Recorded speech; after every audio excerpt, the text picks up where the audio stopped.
The Project Gutenberg ebook of the Thought Feeders. This ebook is for the use of anyone anywhere in the United States and most other parts of the world at no cost and with almost no restrictions whatsoever. You may copy it, give it away or reuse it under the terms of the Project Gutenberg license included with this ebook or online at www.gutenberg.org. If you are not located in the United States, you will have to check the laws of the country where you are located before using this ebook. Title: The Thought Feeders. Author: R. Winterbotham. Illustrator: Boris Dolgov. Release date: March 11, 2024. Ebook number 73145. Language: English. Original publication: New York, New York, Columbia Publications, Inc., 1941. Credits: Greg Weeks, Mary Meehan, and the online distributed proofreading team at http://www.pgdp.net. Start of the Project Gutenberg ebook. The Thought Feeders. The Thought Feeders by R. Winterbotham, author of The Time Maker, Status Quo, etc.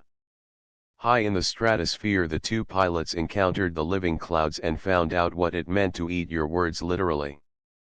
Transcriber's note: this text was produced from Future combined with Science Fiction. October 1941. Extensive research did not uncover any evidence that the U.S. copyright on this publication was renewed. The inventor, Dr. Kempster Duerks, was in his best spirits, which made him nearly as sparkling as a sphinx. His new airplane, the Stratosphere Scout, had risen from the ground 8 miles in the air. "It works," he beamed in ecstasy, watching the altimeter. "It's a neat job," admitted the pilot, Captain Lewis Hawes, condescendingly. Inventors were nice, but they were vastly overrated. The men who flew the planes, not the men who built them, made all the discoveries in aviation. Neat job. Dr. Duerks frowned at the understatement. "My boy, it's perfection. The ship is faultless as the logic of the universe." Dr. Duerks regarded pilots as being mentally underaged people who did their best to retard aviation by regarding all new inventions and refinements as crackpot ideas. With this gulf of disrespect lurking between them, it was strange that these two men should have become companions. However, they did have a few things in common. Although Dr. Duerks called Captain Hawes a boy, there was scarcely any difference in actual ages, with exception noted for Dr. Duerks' idea of the captain's mental age. Besides, both men had a high regard for the stratosphere, and the Stratosphere Scout formed a bond between them. It was a strange companionship, but stranger things were about to happen. "If I tried to imitate the logic of the universe," the captain retorted, "I'd never be able to do a thing. The only real logic in the universe is man's. He invented the sport of making 1 and 1 equal 2. Nonsense." Dr. Duerks replied stiffly. "The universe is an orderly thing. It obeys fixed laws. It never varies in its course. The universe is one thing we can depend upon." "If you ask me," Captain Hawes said, sending the plane up another 1,000 feet, "anything can happen." The heating equipment and the artificially sustained atmosphere of the plane's cabin made the men quite comfortable as the craft steamed along at close to 45,000 feet. Dr. Duerks clasped his hands over his knees and beamed. He was about to say something, but he never got the words out of his mouth. For at that moment the plane lurched. Grunted Dr. Duerks. "Air pocket," Captain Hawes explained. "There are no air pockets here," the doctor retorted. "We're in the stratosphere, the region of weatherless atmosphere. There might be winds, but no air pockets." "Air pocket anyhow," Captain Hawes insisted. "This ain't a textbook. This is the real thing." If Dr. Duerks had flown as many ships as the captain, he'd know how it felt to bump through an air pocket. Captain Hawes would not be surprised if he found air pockets in the moon's non-existent atmosphere. Strange, the inventor murmured. He gazed out of the window. He saw something stranger still. It was a curiously shaped cloud, colored green. Umph. Dr. Duerks grunted again. Who'd expect a cloud this high? Captain Hawes looked away from the controls and gasped. He strained against his safety belt as he put the ship through a series of intricate gyrations. A smooth, well-modulated stream of cuss words broke from his lips. By the wings of Pegasus, the captain cried. That wasn't an air pocket. Some idiot AA gunner is shooting at us. Even as he spoke, a second green cloud appeared beside the first and the ship lurched again, even as a faint pop, like a distant explosion, came to the flyer's ears. Captain Hawes switched on the radio and called to the ground crew. Is there a war down there? The pilot asked. If there ain't, tell that gun crew to cease firing. If there is, tell 'em to stop anyhow, because we ain't an enemy ship. No one's firing, sir, came the radio operator's voice. There must be some mistake. Mistake hell, the captain roared. I know anti-aircraft bursts when I see them. Dr. Duerks made a mental note that a minute before Captain Hawes had called them air pockets. The ship lurched again, then it bounced upward like a rubber ball. The whole craft seemed to be enveloped in a greenish cloud.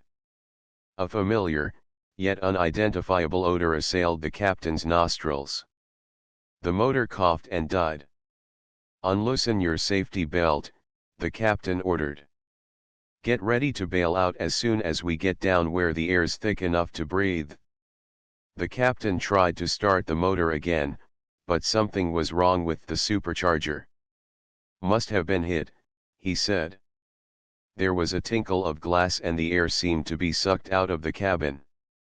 Captain Hawes turned to see the cabin window falling out, but it wasn't that made him turn pale. Through the broken opening a greenish cloud was creeping into the plane. A long arm of vapor was extending itself toward the two men. Dr. Duerks screamed as the cold, sticky moisture of the vaporous cloud closed about him. Hawes felt himself jerked out of his seat and he struggled helplessly as he was dragged through the window of the plane.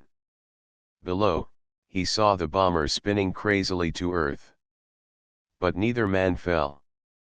Instead, they remained suspended in air, held fast by the billowing, green cloud. An odd, cold feeling swept over Hawes. Oxygen was sucked from his lungs. He gasped for breath, wondering if this was the end of everything. As the light of day faded from his eyes he felt convinced that it must be. A world of silence closed in about him. As the chill of the stratosphere seemed to freeze the pilot's veins, he recognized the familiar odor he had smelled on the plane. It was ozone, oxygen exposed to the influence of electrical discharge, an allotrope of oxygen known to exist in the stratosphere. For a time, all that remained of Captain Hawes' consciousness was a dim sense of awareness. From this tiny spark something grew. It enlarged until it swept over and mastered his entire being. Suddenly Captain Hawes saw, but not through his eyes. He heard gentle whisperings about him, but not through his ears. The soft velvet of the green cloud pressed against his body, buoying it in the air, but he did not actually feel it. His nose no longer scented ozone, yet he was aware of the odor. His senses were gone, in their place was a single, all-inclusive sense and awareness of things firsthand. The limits of his weak, fallacious human signal system of neurons had been pushed aside and Captain Hawes and his companion stood in direct contact with the external world, possibly the first human beings ever to do so. No longer did Captain Hawes have to touch a thing to feel it. He knew the nature of the rocks on the moon as well as he knew the texture of his clothing.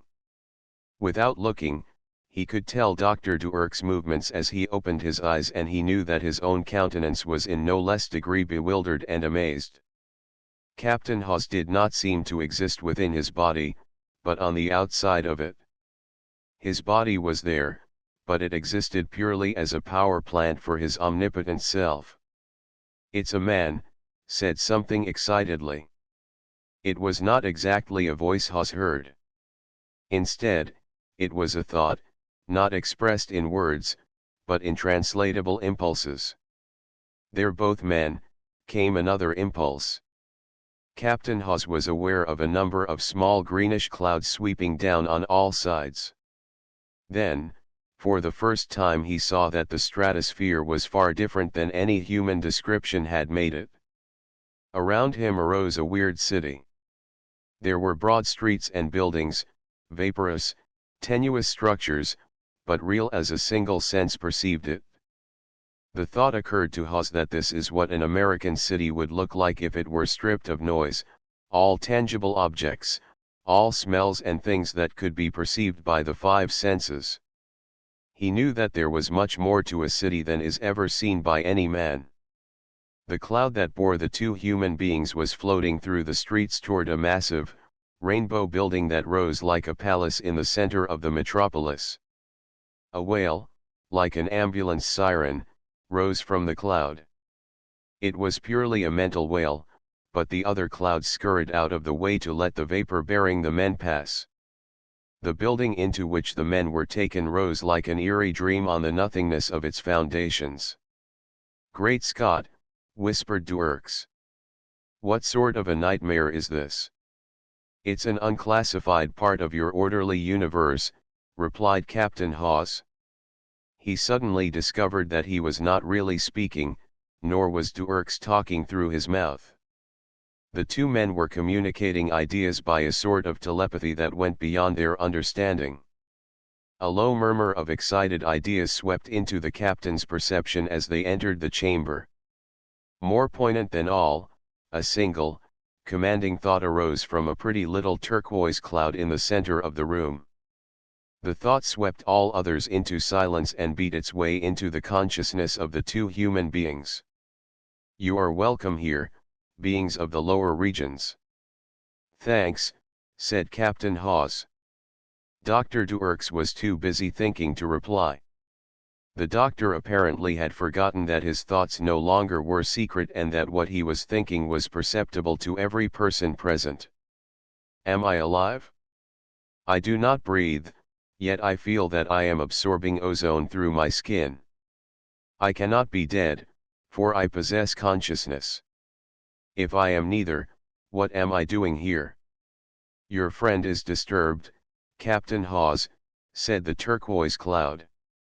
"He has never been formally introduced to a green cloud before," the captain apologized. "Come to life, Doc. Meet the headman here." Mental laughter swept the room. Even the turquoise cloud joined. Dr. Duerks started. "Oh. Excuse me. I am happy to meet you, sir." "I must apologize for our appearance," said the turquoise cloud. "We appear as clouds, because we are a race of philosophers and we have too much work to do to waste our energies on the creation of beautiful figures. We might appear in any form we choose, but cloud-like forms are simple and easy to manage in the stratosphere. I must correct your impression, Mr. Hawes and Mr. Duerks, that I am a man. I am not." As the cloud's thoughts impressed themselves on Captain Hawes' mind, it underwent a slow transformation. It dwindled in size and changed from turquoise to a beautiful olive shade. Its form swiftly became that of a human being. Then, before Hawes and Duerks, stood a woman of dazzling beauty. She was dark complexioned. Her hair and eyes were dark. She was dressed in a cirrus mist of rainbow color. Captain Hawes' thoughts were akin to a gape. Dr. Duerks looked with his mind stunned into a blank. "Poor man," she said. "I pity you. You thought you were the highest form of life on the face of the earth, yet you are no further advanced in comparison to the green clouds than fish are in comparison to you. She did not open her mouth, but she spoke in waves of thought. Without her saying so, Captain Hawes knew her name was Letta, and somehow, as she spoke, Hawes perceived that in spite of this creature's claims to superiority, she needed man. Hawes and Duerks had been brought here for a purpose. There was a problem to be solved, and only man could solve it. Our lives lie one step in evolution beyond yours, Letta went on, as though she were trying to erase the thoughts that crept into Hawes' mind. First life on Earth was plant life. It lived on the inanimate elements in the sea and rocks. Then came animal life, living in the sea and devouring the plants. Larger animals came to eat the small ones, and life emerged from the sea onto the land. Man developed to eat the animals. We, the green clouds, are the next stage. Our food is thought the mental imagery of lowly man. The problem, at least, was down to earth. Even a creature that lived in the clouds had to have food. I should have known, Dr. Duerk's thoughts staggered from his confused brain. It is perfectly plausible. Everything is plausible, if one studies it long enough. It is inevitable that life should move someday into the stratosphere, just as it once moved out of the sea onto the land. Primitive thoughts, rebuked the woman. We would not feed such slop to our half-wits. She turned to the aviator. And what is the best you can do? Hawes was feasting his eyes on the cloud woman. If I weren't sure I was awake, I'd say you were a nightmare, he began.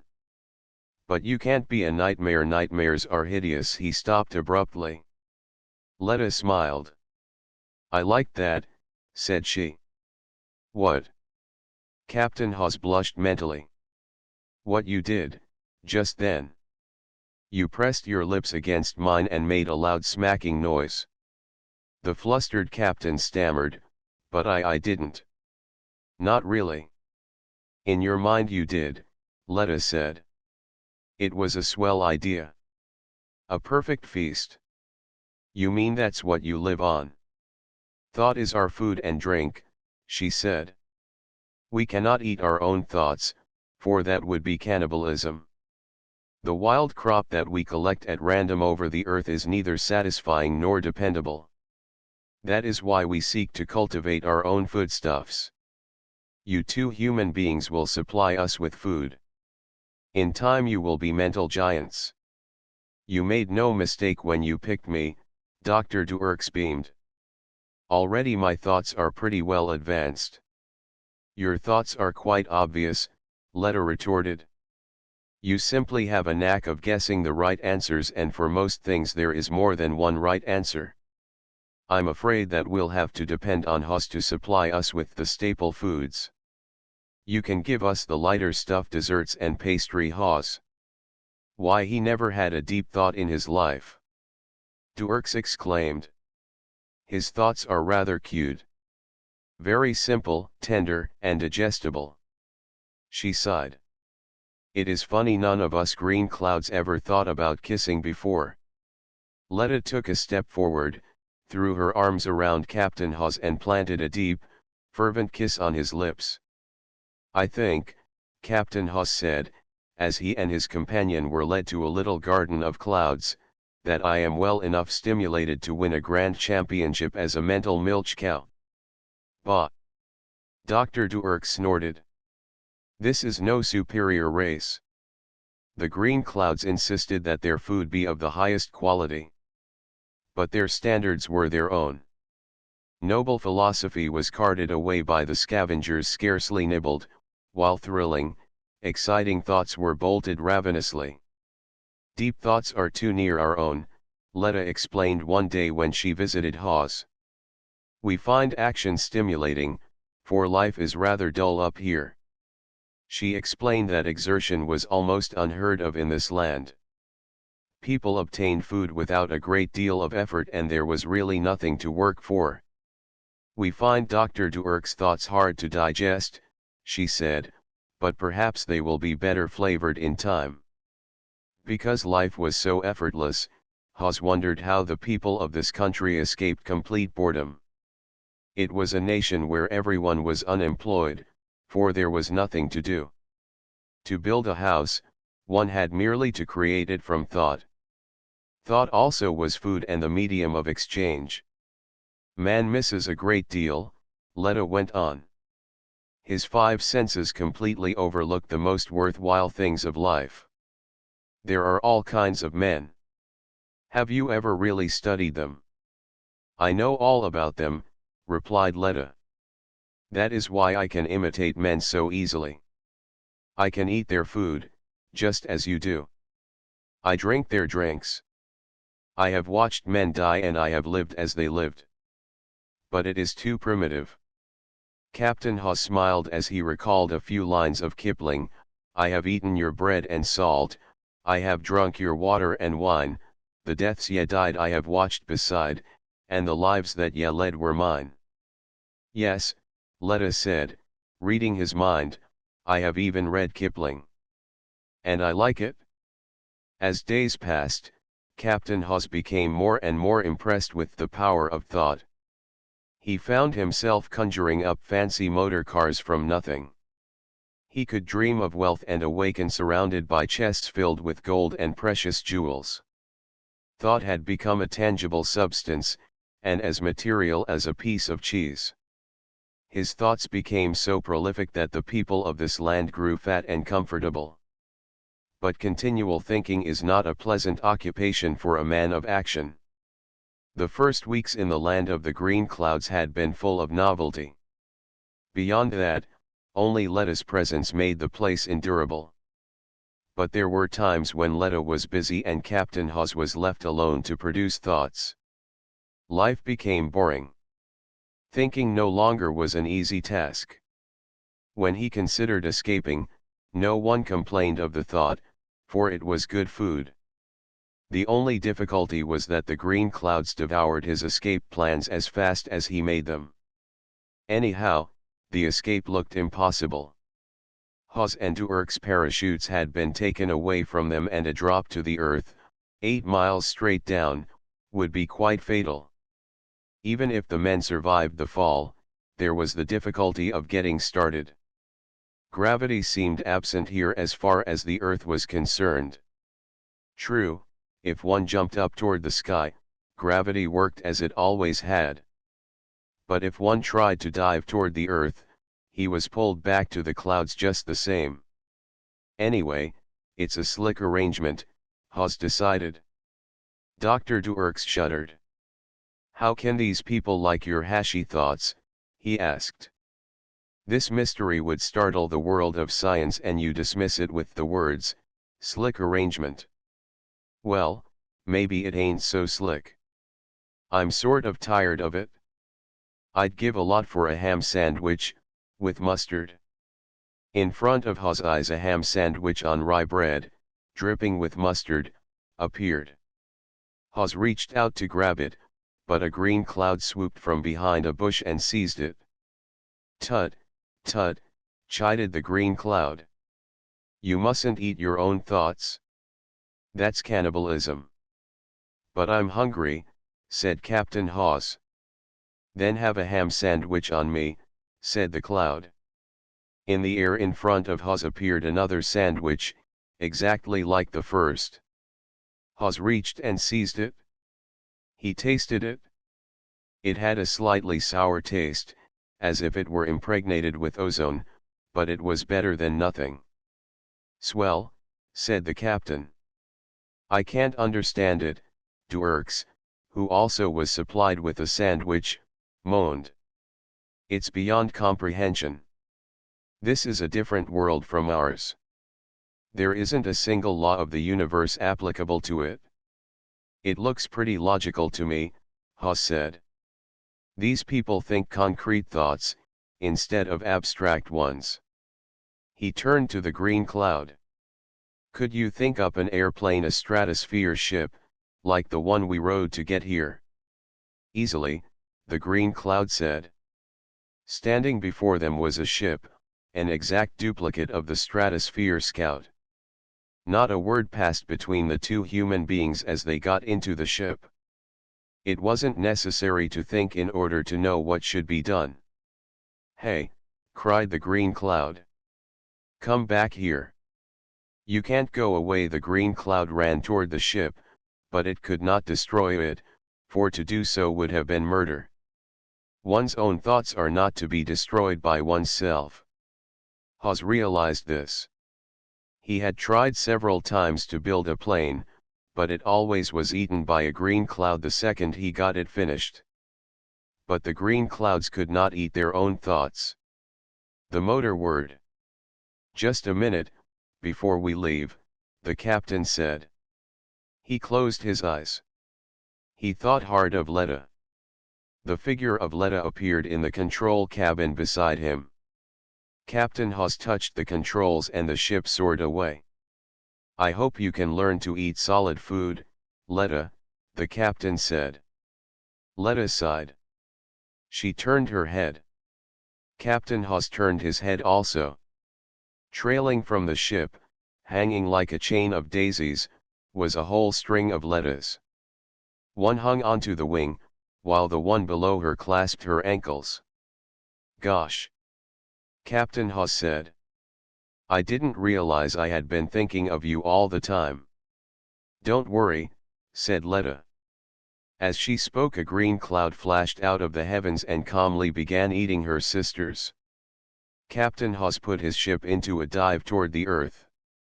One philosophers have pointed out emphatically, and it is hardly necessary for me to repeat it, that man can know the world only second-hand.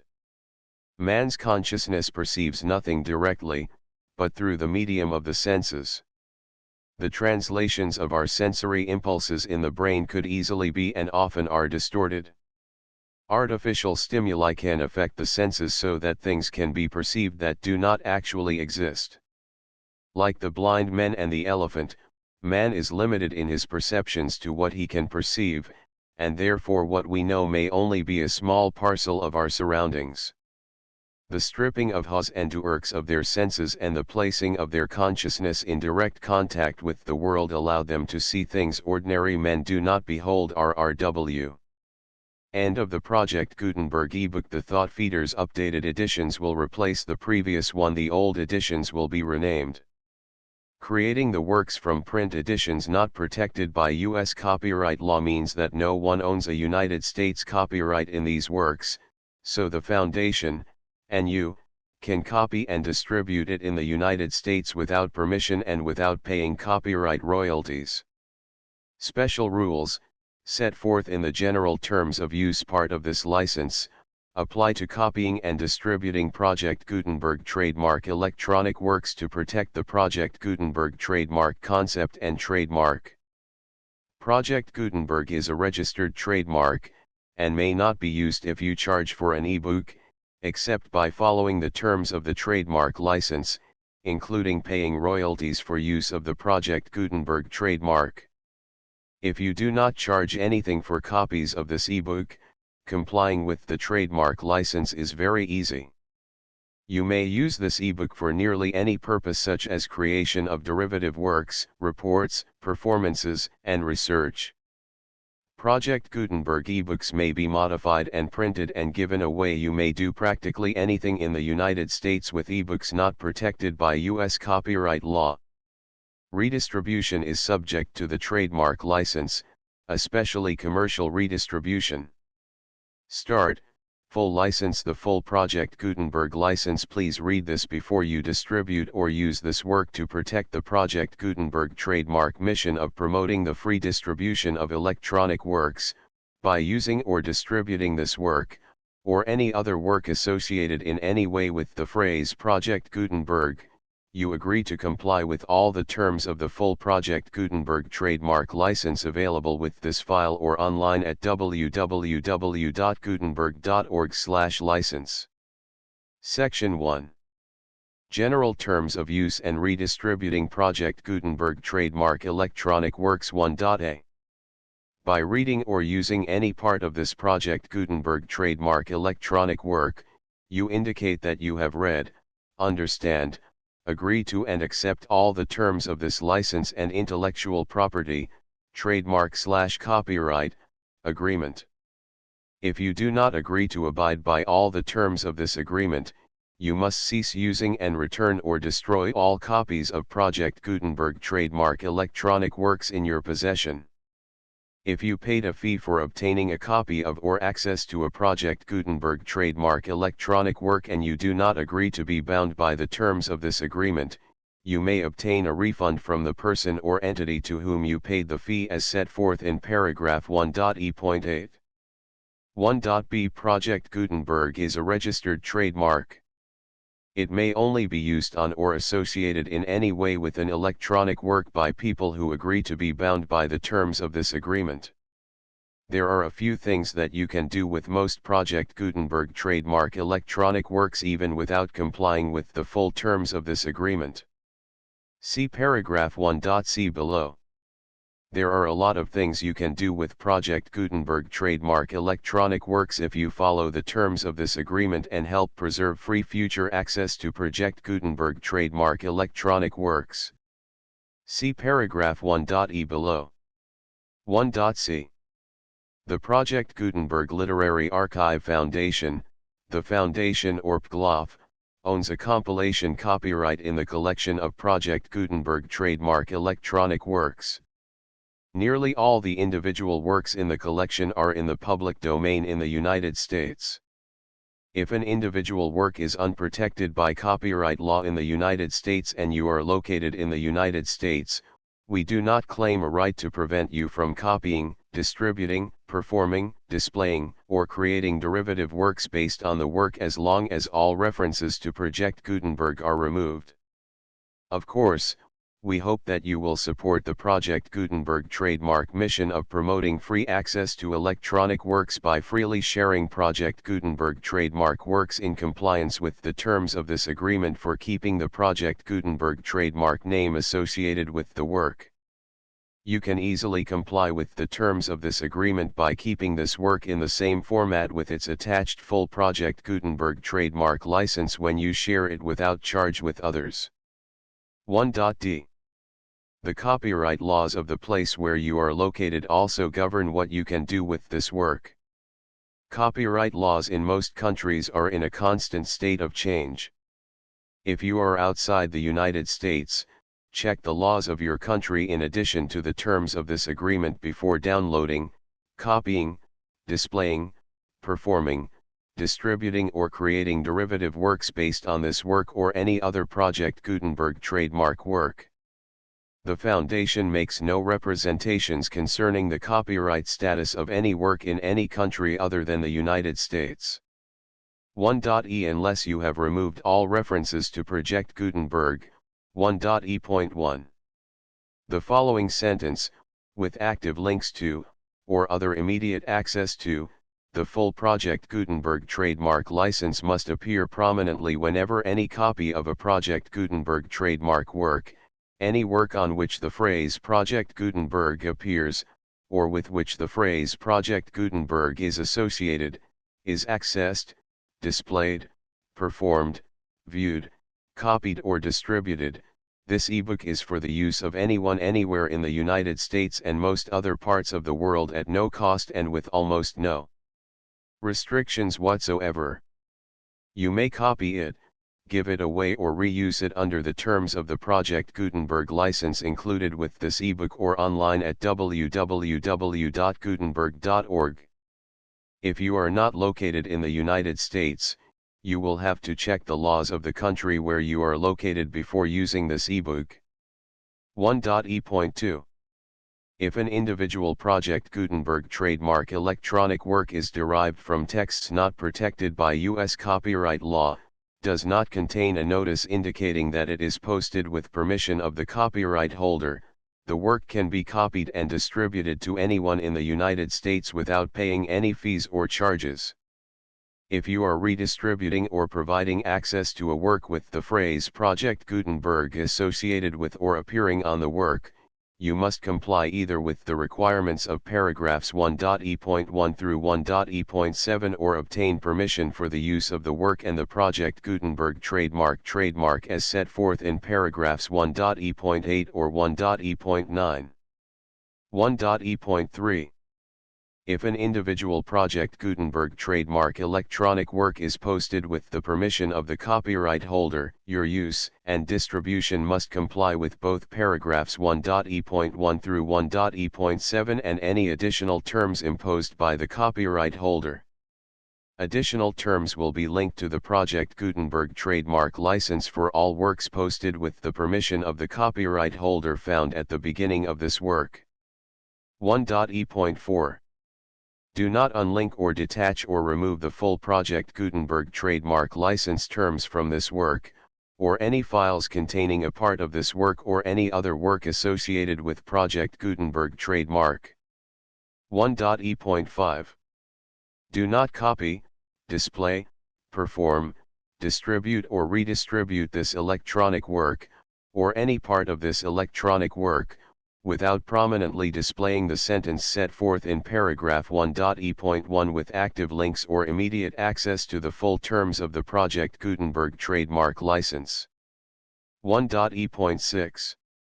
You may convert to and distribute this work in any binary, compressed, marked up, non-proprietary or proprietary form, including any word processing or hypertext form. However, if you provide access to or distribute copies of a Project Gutenberg trademark work in a format other than plain vanilla ASCII or other format used in the official version posted on the official Project Gutenberg trademark website, www.gutenberg.org, you must, at no additional cost, fee, or expense to the user, provide a copy, a means of exporting a copy, or a means of obtaining a copy upon request, of the work in its original plain vanilla ASCII or other form. Any alternate format must include the full Project Gutenberg trademark license as specified in paragraph 1.e.1. 1.e.7. Do not charge a fee for access to, viewing, displaying, performing, copying or distributing any Project Gutenberg trademark works unless you comply with paragraph 1.e.8 or 1.e.9. 1.e.8. You may charge a reasonable fee for copies of or providing access to or distributing Project Gutenberg trademark electronic works provided that, you pay a royalty fee of 20% of the gross profits you derive from the use of Project Gutenberg trademark works calculated using the method you already use to calculate your applicable taxes. The fee is owed to the owner of the Project Gutenberg trademark, but he has agreed to donate royalties under this paragraph to the Project Gutenberg Literary Archive Foundation. Royalty payments must be paid within 60 days following each date on which you prepare, or are legally required to prepare, your periodic tax returns.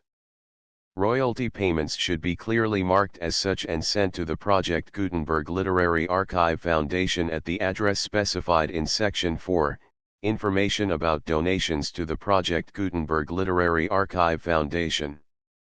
You provide a full refund of any money paid by a user who notifies you in writing, or by email, within 30 days of receipt that he does not agree to the terms of the full Project Gutenberg trademark license.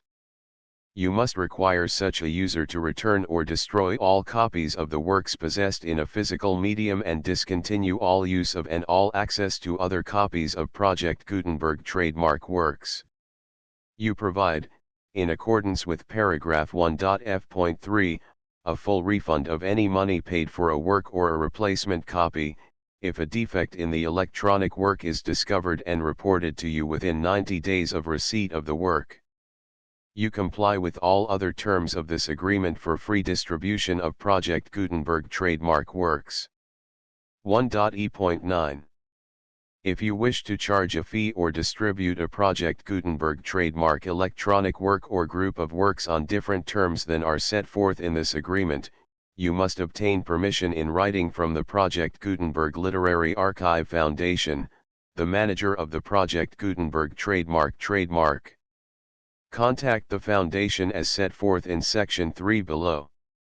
1.f1.f.1 Project Gutenberg volunteers and employees expend considerable effort to identify, do copyright research on, transcribe and proofread works not protected by U.S. copyright law in creating the Project Gutenberg trademark collection. Despite these efforts, Project Gutenberg trademark electronic works, and the medium on which they may be stored, may contain defects, such as, but not limited to, incomplete, inaccurate or corrupt data, transcription errors, a copyright or other intellectual property infringement, a defective or damaged disk or other medium, a computer virus, or computer codes that damage or cannot be read by your equipment. 1.f.2 Limited warranty, disclaimer of damages, except for the right of replacement or refund described in paragraph 1.f.3, the Project Gutenberg Literary Archive Foundation, the owner of the Project Gutenberg trademark, and any other party distributing a Project Gutenberg trademark electronic work under this agreement, disclaim all liability to you for damages, costs, and expenses, including legal fees. You agree that you have no remedies for negligence, strict liability, breach of warranty or breach of contract except those provided in paragraph 1.f.3. You agree that the Foundation, the trademark owner, and any distributor under this agreement will not be liable to you for actual, direct, indirect, consequential, punitive, or incidental damages even if you give notice of the possibility of such damage. 1.f.3 Limited right of replacement or refund. If you discover a defect in this electronic work within 90 days of receiving it, you can receive a refund of the money, if any, you paid for it by sending a written explanation to the person you received the work from. If you received the work on a physical medium, you must return the medium with your written explanation. The person or entity that provided you with the defective work may elect to provide a replacement copy in lieu of a refund.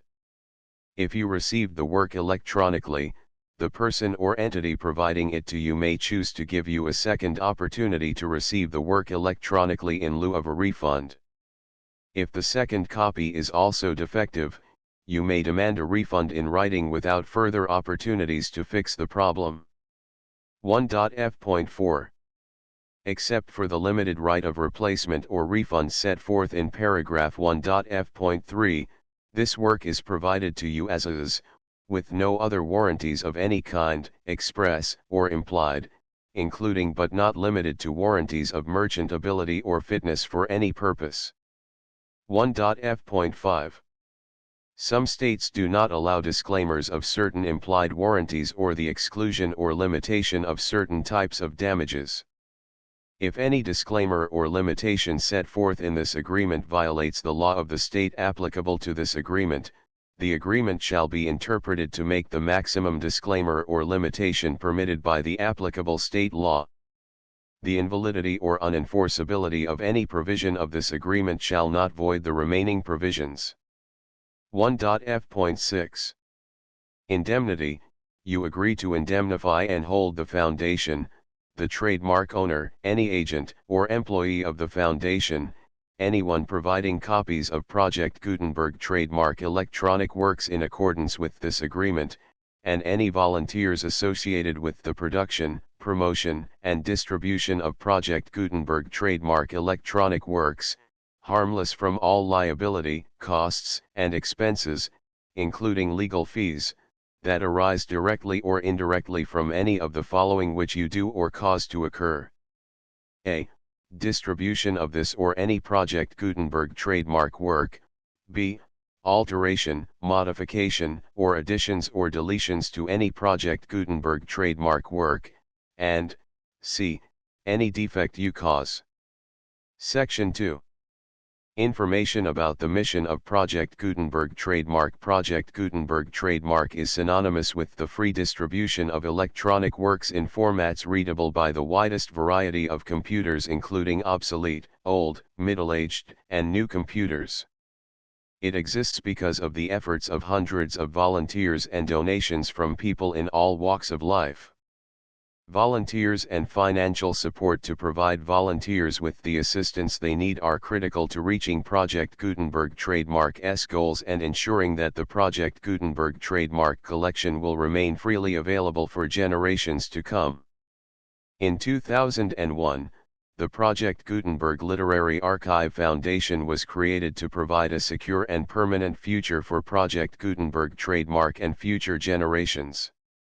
To learn more about the Project Gutenberg Literary Archive Foundation and how your efforts and donations can help, see sections 3 and 4 and the Foundation information page at www.gutenberg.org. Section 3.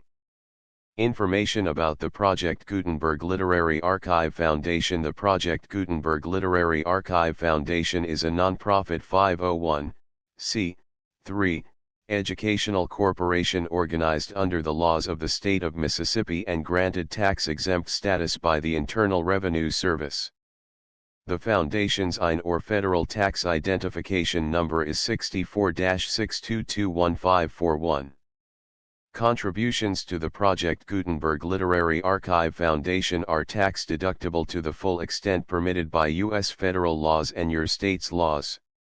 The Foundation's business office is located at 809 North 1500 West, Salt Lake City, Utah 841-16801-596-1887. Email contact links and up-to-date contact information can be found at the Foundation's website and official page at www.gutenberg.org/contact section 4. Information about donations to the Project Gutenberg Literary Archive Foundation. Project Gutenberg trademark depends upon and cannot survive without widespread public support and donations to carry out its mission of increasing the number of public domain and licensed works that can be freely distributed in machine-readable form accessible by the widest array of equipment including outdated equipment. Many small donations, $1 to $5,000, are particularly important to maintaining tax-exempt status with the IRS. The Foundation is committed to complying with the laws regulating charities and charitable donations in all 50 states of the United States. Compliance requirements are not uniform and it takes a considerable effort, much paperwork, and many fees to meet and keep up with these requirements. We do not solicit donations in locations where we have not received written confirmation of compliance. To send donations or determine the status of compliance for any particular state, visit www.gutenberg.org/donate. While we cannot and do not solicit contributions from states where we have not met the solicitation requirements, we know of no prohibition against accepting unsolicited donations from donors in such states who approach us with offers to donate. International donations are gratefully accepted, but we cannot make any statements concerning tax treatment of donations received from outside the United States. U.S. laws alone swamp our small staff. Please check the Project Gutenberg web pages for current donation methods and addresses. Donations are accepted in a number of other ways including checks, online payments, and credit card donations. To donate, please visit www.gutenberg.org/donate. Section 5. General information about Project Gutenberg trademark electronic works. Professor Michael S. Hart was the originator of the Project Gutenberg trademark concept of a library of electronic works that could be freely shared with anyone. For 40 years, he produced and distributed Project Gutenberg trademark ebooks with only a loose network of volunteer support. Project Gutenberg trademark ebooks are often created from several printed editions, all of which are confirmed as not protected by copyright in the U.S. unless a copyright notice is included. Thus, we do not necessarily keep ebooks in compliance with any particular paper edition. Most people start at our website, which has the main PG search facility, www.gutenberg.org. This website includes information about Project Gutenberg trademark, including how to make donations to the Project Gutenberg Literary Archive Foundation, how to help produce our new ebooks, and how to subscribe to our email newsletter to hear about new ebooks. The Thought Feeders, the full Project Gutenberg license.